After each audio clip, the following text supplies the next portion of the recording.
Hello, I'm Scott Wrighton, and I serve as Decatur's City Manager. And it's my pleasure every week to give you information both about the COVID pandemic and other activities in your Decatur city government.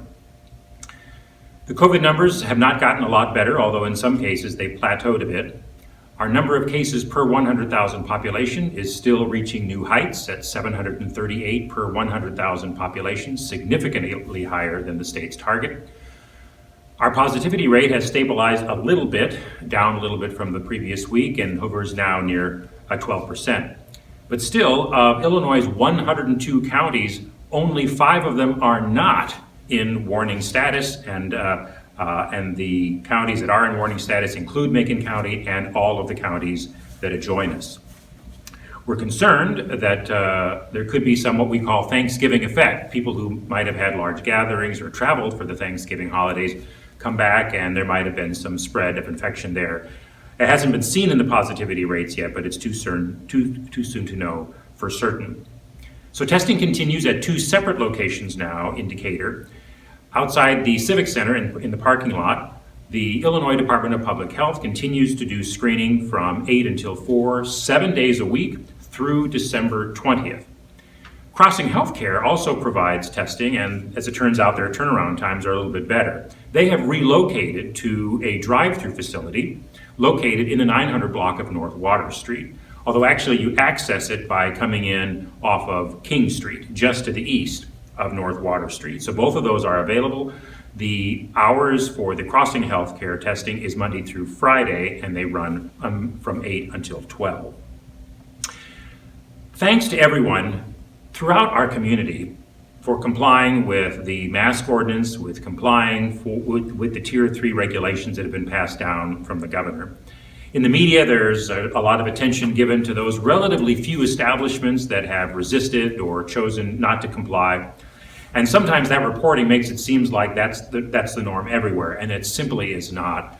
Our police department and health department officials and others who are helping us with the enforcement actions report that there is a large degree of conformance, a large degree of cooperation, and really assistance as we try to take those reasonable common sense measures that will help prevent the spread of the disease. And so on behalf of the mayor and city council, I want to say again how much we appreciate your assistance in all of this.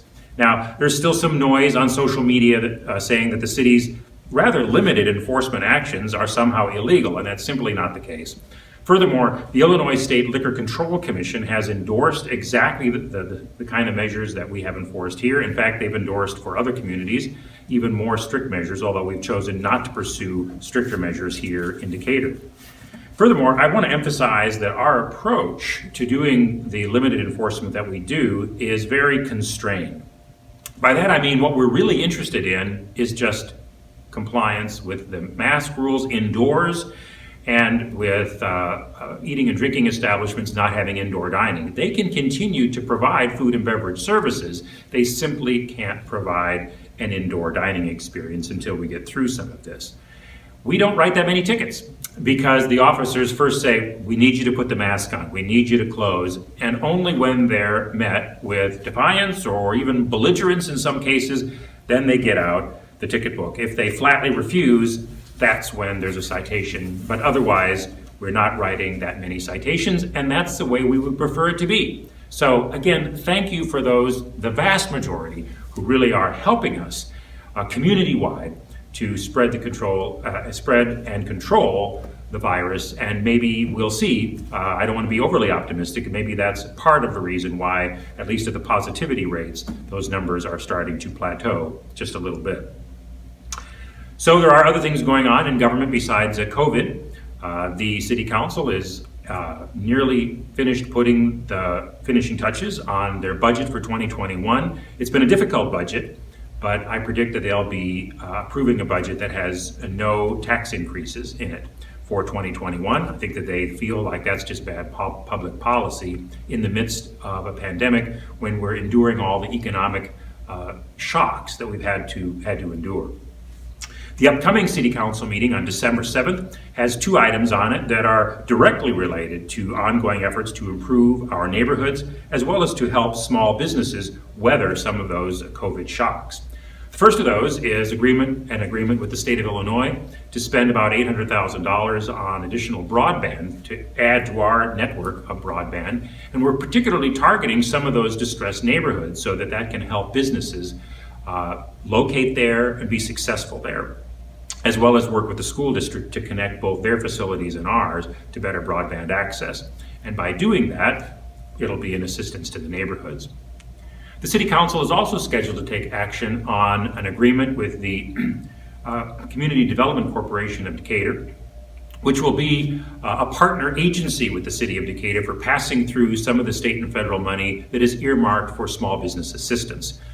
We know that there are still small businesses that are struggling to deal with the shocks of COVID, and to the extent, and we are limited by certain restraints by those state and federal government regulations, but to the extent that we can navigate those, the City Council wants to continue to make those programs available, those assistance programs available to small businesses, and we'll be running those through the Community Investment Corporation of Decatur, or CICD.